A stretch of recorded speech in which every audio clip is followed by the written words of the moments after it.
Hi, today is October 15th, 2025, and here are my poems for the day. The first one is poem number 1601 for the year, Well, the Dog. Well, the dog kept staring from out of the car window into the window of the car I was in. Can't say whether she was forlorn or bored or in a state of equanimity. Can't even say whether she was a she or a he, but I'm going to say she was a she.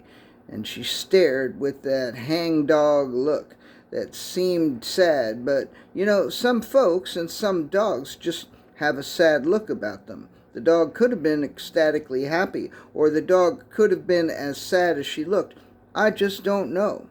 Well, the dog stared while both of our cars waited for the light to change, and I stared back.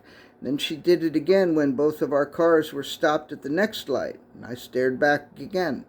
And it's been a couple of weeks, but I'm still thinking about that dog's sad eyes. Poem number 1602, Sad Eyes. He had sad eyes. The rest of his body was very, very happy. Happy liver, happy pancreas, happy arms, happy hands, happy forehead, happy nose. You name a body part or internal organ, and it was happy.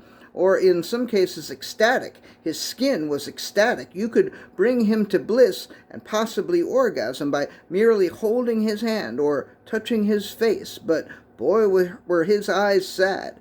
They were filled with tears constantly. They were inconsolable and despondent. His eyes were as blue as they were blue. And there wasn't anything he could do. Without his eyes, he would be blind. So I guess he will have to live his mostly hopelessly happy life with sad eyes. Poem number 1595, Out of Sequence.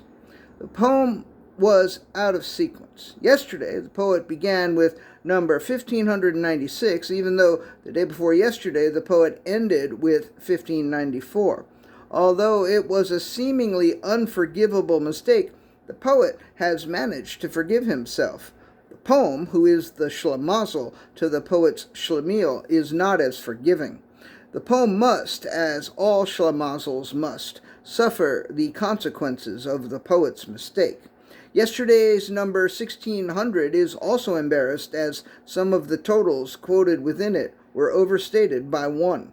And every poem from number 1596 to 1602 must continue on in the knowledge that it is misnumbered. For the time being, there are still remedies for the misgendered, but misnumbered poems are totally at the mercy of the poet who misnumbered them. The poet ought to be paralyzed with shame, and yet, like all or most schlemiels, he will find a way to move on and hope that no further poems end up out of sequence. Poem number 1603, Pomegranate Sundays. She enjoyed her pomegranate Sundays. Every 2 months or so she would spend a Sunday celebrating pomegranates, and it was always a blast. She would put on her red dress and sing the pomegranate songs and then go to the pomegranate club and dance the night away.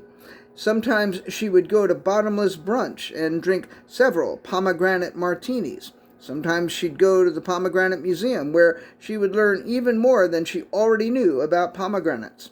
Her pomegranate Sundays were some of the best days of her life. This may sound kind of sad, but it isn't. And last poem of the day, poem number 1604, Porridge Fridays. God, how he hated porridge Fridays. He'd eat nothing but porridge the whole day, and he hated porridge. Plus, he'd have to fill his underwear with porridge and put a bunch of porridge under his arms, and he'd go to the porridge club where everyone talked about nothing but porridge, which was even more boring than it sounds. He never looked forward to Porridge Fridays, but at least they only came around 5 or 6 times a year.